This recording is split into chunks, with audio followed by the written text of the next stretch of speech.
मुझे बड़ा दुख हुआ, मुझे बड़ा दुख हुआ। अरे वो जावेद अख्तर गया, हमें कोई आपत्ति नहीं थी, शबाना आजमी गई, कोई आपत्ति नहीं था, महेश भट्ट गया, कोई आपत्ति नहीं है।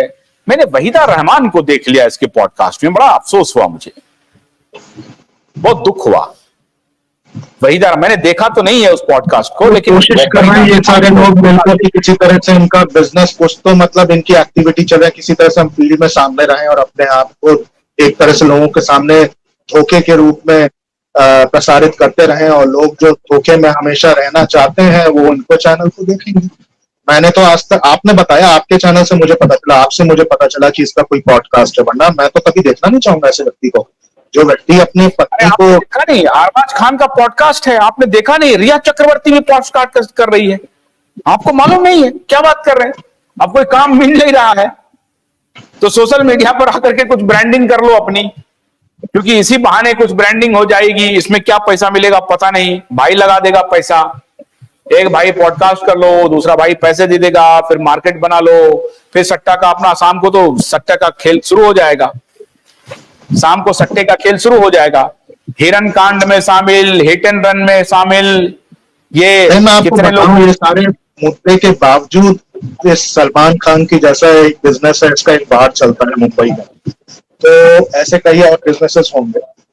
आप अगर जाएंगे कभी बार वगैरह में तो आपको जो माइंडसेट के लोग मिलेंगे, जो सलमान को फॉलो करने वाले लोग हैं। इनफैक्ट अभी मैं इन रिसेंट युवाओं से, जैसे मैं अपना कैब चलाता हूँ तो मुझे कस्टमर्स मिलते हैं। अच्छा, सलमान को फॉलो करने वाले भी उसी माइंडसेट के हैं क्या? बिल्कुल वही माइंडसेट के हैं, दारू पीने वाले हैं, नॉनवेज खाने वाले हैं, हिंदुओं में भी होंगे ज्यादातर नॉनवेज खाने वाले, तो वो उसके फॉलो करते हैं, उसके गाने सुनेंगे, करने वाले हैं, गाली गलौज करने वाले हैं, लड़कियों को छेड़ने वाले हैं। पितृसत्तात्मक जो जीवन शैली है वो आपको देखने को मिलेगी, वही कॉमन है इसके परिवार में। एंड इनफैक्ट आप संजय दत्त की लाइफस्टाइल को देखो ना, संजय दत्त के परिवार में भी इसका बहुत बड़ा प्रभाव है। और महेश भट्ट सोफिस्टिकेटेड सलमान खान है क्या? महेश भट्ट तो उसके चाल ढाल, उसके बाकी उसके सारे अपीयरेंस से मुझे लगने लगा पॉडकास्ट में, मैंने देख रहा। अच्छा, वो मैं पर्सनल में नहीं होना चाहता, वो अपने पिता के बारे में बोल रहे थे, अपनी माता के बारे में बोल रहे थे, मैं ऐसे कमाया, वैसे किया, वैसे किया, अब पता नहीं क्या किया नहीं किया, गॉड नोज। वो सब वही होगा जो कि महेश भट्ट ने जैसे सुशांत से बात की थी, तो सुशांत से जो बात करने के बाद जो जानकारियां जायज में लिखी हुई है कि whatever discussion had and whatever discussions according to Sushant की, ये डिस्कशन से सुनने में आपको ऐसा महसूस होगा कि कोई व्यक्ति अपने करियर को लेकर, अपने लाइफ को लेकर बहुत ज्यादा पॉजिटिव है, मुंबई में रह रहा है, और बीइंग फ्रॉम पाकिस्तान, उसको ऐसा महसूस होता है कि लोग जो है उसको टारगेट कर रहे हैं पर्सनली, और उस कारण से जो है भाई मैं नहीं चाहता कि मेरा नाम सामने आए जब मैं तुम्हें ये सच्चाइयां बताऊं कि आदित्य ठाकरे ने क्या किया। जो भी पास्ट की दिव्या भारती से रिलेटेड जो मुद्दा है, दिव्या भारती से रिलेटेड मुद्दे में एक चीज ये भी कहना चाहूंगा, जो हिंदू हृदय सम्राट कह के बाल ठाकरे को बुलाते हैं ना, अगर ये दिव्या भारती का केस आप टेकअप कर लिया जाए और उसके भी गवाह मिल जाएंगे आपको, और साजिद नाडियाड वाला को तो 3rd डिग्री 4th डिग्री जो भी अपना लो उसके ऊपर, वो अभी तुरंत मुंह से निकलना शुरू हो जाएगा कि क्या उसने किया उसके साथ, जो कि मुझे यहाँ पे मेरे साथ रहने वाले लोगों ने बताया है। तो वो तो एक जो बात बताई है कि उसको किडनैप किया गया सलेम के द्वारा, जो कि दाऊद का बंदा था, सेट से किडनैप करके ले जाया गया दुबई, यानी कि ट्रैफिकिंग और किडनैपिंग दोनों की। फिर उसके बाद वहां 3 दिन तक रखा गया दुबई में, एक्सप्लॉइट किया गया होगा उसको, ऐसा मानना है।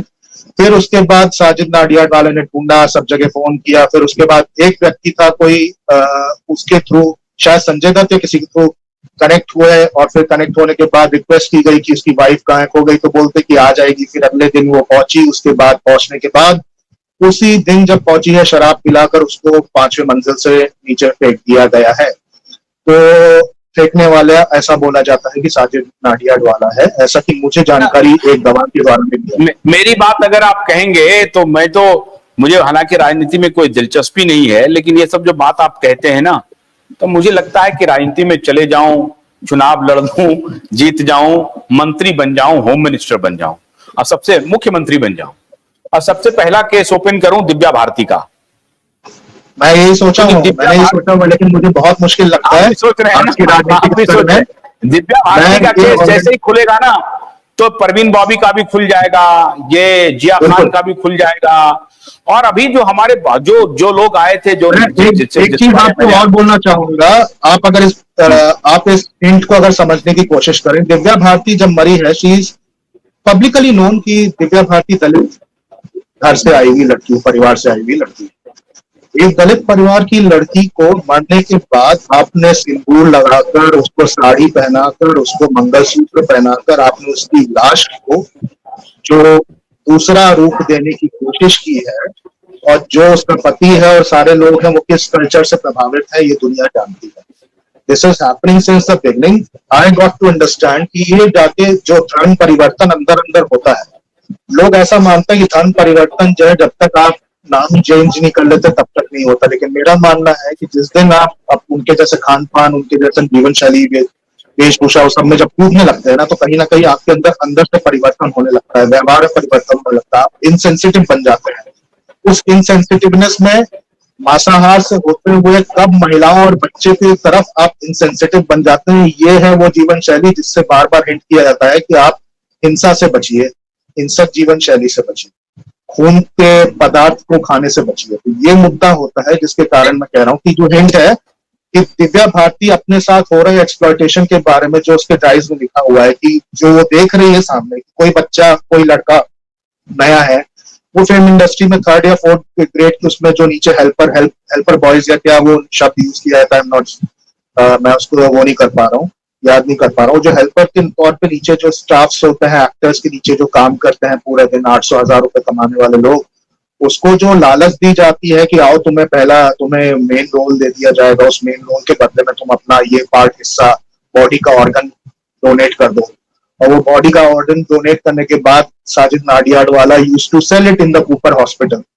सो ये भी आप कनेक्ट कीजिए कूपर हॉस्पिटल के बारे में जो हुआ है। कूपर हॉस्पिटल का ड्राइव में जो लिखा हुआ ये जानकारी है कि ड्राइव कूपर हॉस्पिटल में साजिद नाडियाडवाला जाके ह्यूमन ऑर्गन्स को बेचता था, और वो ह्यूमन ऑर्गन्स उसके पास फिल्म के सेट्स पर आते थे, जिनमें 2 आंखों के बारे में कहा गया है, जिसमें एक पर्टिकुलरली मूवी का नाम लिखा हुआ है, मैं उस मूवी का नाम नहीं याद कर पा रहा हूँ। एक मूवी में, पर्टिकुलर मूवी में, एक मिनट, कूपर हॉस्पिटल से साजिद नाडियाडवाला का क्या रिश्ता है?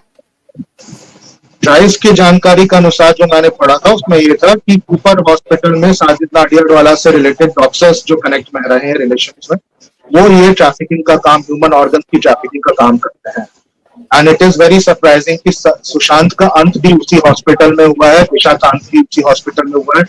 अगर पास्ट में किसी और प्रोफेशनल का भी अंत वहीं पर दिखाया गया, किया गया, तो उसमें बहुत ज्यादा वही सारे लोग इन्वॉल्व होने के चांसेस हैं जो कि साजिद नाडियाडवाला के साथ, according to the drives information, वो ह्यूमन ऑर्गन्स की ट्रैफिकिंग में इन्वॉल्व है। And in fact I also got information from a radiologist who had return from US, जो मेरे साथ कैब में बैठे, उन्होंने कहा था कि कोविड के लॉकडाउन के दौरान भी ह्यूमन ऑर्गन्स की ट्रैफिकिंग वेदांत हॉस्पिटल और कूपर हॉस्पिटल जैसे अंधेरी के आसपास के एरिया के हॉस्पिटल्स में, प्राइवेट हॉस्पिटल्स में हुए हैं। तो ये कनेक्ट है आपस में कार्टल्स का, जो आप समझ सकते हो अगर कि कोविड से रिलेटेड जो एक कार्टल का जो हम बात करते हैं कि same cartel is involve in Sushant murder also, and the same people are involve in COVID lockdown also. So this human organ trafficking is also a part of it, which is horrible to understand. और उसके जो फिल्मी जो मुद्दा बताया गया कि किसी एक फिल्म के सेट पर सुशांत ने जो बताया गया, सुशांत को जिसने जानकारी दी है, आई बिलीव वो प्रमोद महाजन का व्यक्ति था जिससे पूरी फिल्म के पास्ट के बारे में बात हो रही थी।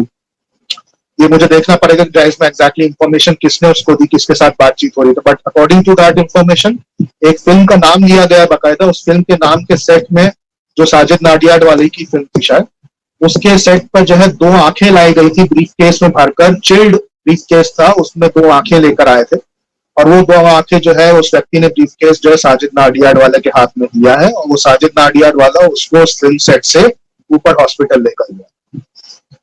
ये बहुत सीरियस बातें हैं और बहुत पुरानी बातें हैं। हालांकि थोड़ा 90s परवीन बॉबी और फिर 90s में दिव्या भारती, बहुत दुख होता है, उतनी एक बहुत होनहार एक्ट्रेस इतने कम उम्र में चली गई। और उस वक्त तो ये डी कंपनी का पूरा दबदबा था मुंबई में, और डी कंपनी से हर व्यक्ति डरता था। और जिस प्रकार की आप बात कह रहे हैं कि उनको दुबई ले जाया गया, वहां एक्सप्लॉयटेशन हुआ और फिर यहाँ पे उसके साथ फिर क्या हुआ। ये बात मुझे लेकिन बताई है, और एक कोई व्यक्ति है प्रोड्यूसर संजय गिलानी शब्द शायद है या कोई नाम है, गिलानी लास्ट नेम है उनका, मुझे भी याद है। तो मेरे साथ एक मित्र मेरे रूममेट्स में से थे जो कि he was working for a production house. उन्होंने मुझे जानकारी दी कि गिलानी के द्वारा ये जानकारी हम लोग को मिली थी जब हम लोग साथ मिलकर दारू पी रहे थे, और वो उसने हमें ये बताया था कि दिव्या भारती की हत्या कैसे हुई थी, उसके पति ने कहा। अभी अभी तो ताजा मामला जिया खान का वो और गिलानी श्रीदेवी का। वो गिलानी की डेथ हो गई है कैंसर के कारण, वो गिलानी की डेथ हो चुकी है। तो आज के दौर में गवाह ढूंढना उसके बारे में मुश्किल होगा, लेकिन अगर मैं आज आपके चैनल पे बैठकर इतनी खोलकर बात कर रहा हूँ, being a politician, being a animal right activist, मुझे इस बात की फिक्र है। और अगर मुझे कल को लोग चुनकर भेज दें असेंबली में या फिर चीफ मिनिस्टर के लिए भी अगर मैं पहुंच सकूं, तो उसके बाद आप मुझसे कभी एक्सपेक्ट नहीं कर सकते कि मैं आज यहाँ मीडिया में सारी बातें रिकॉर्ड करके कह रहा हूँ और कल को मैं इस बात से मुकर जाऊं कि मैंने ये सब कहा और मैं इस इन्वेस्टिगेशन को भूलता हूँ, क्योंकि ये पूरे समाज को बदल के रख देगा अगर इसके फिल्म इंडस्ट्री में से गंदगी हट जाए तो। क्योंकि ये गंदगी जो प्रोपेगेंडा फैलाते हैं, चाहे वो पॉडकास्ट के जरिए हो, चाहे वो फिल्मों के जरिए हो, वो प्रोपेगेंडा में लोग भी फंसने वाले कहेंगे तो ऐसे हैं कि कुछ सेल्फिश लोग भी होते हैं जिनको फिल्मों में काम चाहिए, तो वो हाँ हाँ हाँ करके लाइक भी कर देंगे, आपके पोस्ट को शेयर भी कर देंगे। एक और बात बताइए, अरबाज खान जो सट्टा सट्टा जो इन लोगों का चलता है, अरबाज इन पूरे गैंग का, इसके सट्टा के बारे में क्या जानकारी और आप देना चाहते हैं? क्योंकि इसके बारे में भी कहा जाता है ना कि ये भी उसमें इन्वॉल्व है। देखिए, एक परिवार अगर टूट गया सट्टेबाजी के कारण, इसको भले ही फिक्र ना हो, मलाइका को फिक्र ना हो, एक बच्चा है बीच में जिसका भविष्य खत्म हो चुका है, जिसके माता पिता ऐसे हैं कि अंदर वैल्यूज नहीं है। हमारी दिक्कत यह है कि हमारे यहाँ शादी विवाह के बारे में पहली बात होने लगती है, वैल्यूज के बारे में, संस्कारों के बारे में, वेदों के बारे में, गीता के बारे में कोई कुछ नहीं जानता है, और आपका बेसिक क्लियर नहीं और आप शादी वगैरह कर लेते हैं। शादी करने के पीछे भी इसका कारण जहां तक मुझे ये लगता है कि Malaika Arora is she follows Catholic religion. नाम से आपको लगेगा पंजाबी, जो कि मुझे भी डाउट हुआ था, है वो जो है कैथलिक, और इसी तरह से कैथलिक ने मतलब कैथलिक को शादी करके कन्वर्ट करके एक तरह से मलाइका अरोड़ा खान हो। अब वो कन्वर्ट हुई है कि अंदर की नहीं हुई है मुझे नहीं पता, but most of the things between the Catholic and the Muslims are same होंगी। नेम वाइज तो मलाइका अरोड़ा खान हो गई। बच्चा पैदा हुआ, बच्चा कैसे पैदा हो गया, ऐसे परिवार में कोई लड़की क्यों जाएगी? क्या फिल्मों के लालच, क्या वही फेम और पैसे के लिए लोग जाते हैं इसके परिवार में? कोई क्यों ऐसा परिवार में जाना चाहेगा जो कि इस तरह से महिलाओं का एक्सप्लॉयटेशन कर रहा है? उसके पिता का जो एग्जाम्पल है सलीम खान का, ये काफी नहीं है क्या? जो एक हिंदू महिला से शादी कर रहा है, फिर उसके बाद हेलन का जो बताया गया जीवन पहले की, हेलन को काम चाहिए था, हेलन को काम नहीं मिल रहा था, उसके प्रॉपर्टी एसेट्स के चक्कर में उसको रखा। मुझे फिर वहां के आसपास के लोगों से फिर बताया गया कि एक तीसरी औरत लड़की छोटी उम्र की है, वो भी ऐसा प्रोस्टिट्यूट रखा हुआ है। तो ये बहुत ही शॉकिंग है जब सलीम खान की फैमिली, सलीम खान के साथ सिचुएशन ऐसी है जो मुझे बाजार से और बाहर से उसके घर के आसपास से पड़ोस से सुनने को मिल रही है। भोलानाथ के 2-in-1 बैटरी ऑपरेटेड हार्वेस्टर कम ब्रश कटर के साथ ट्रॉली अतिरिक्त लागत पर उपलब्ध है।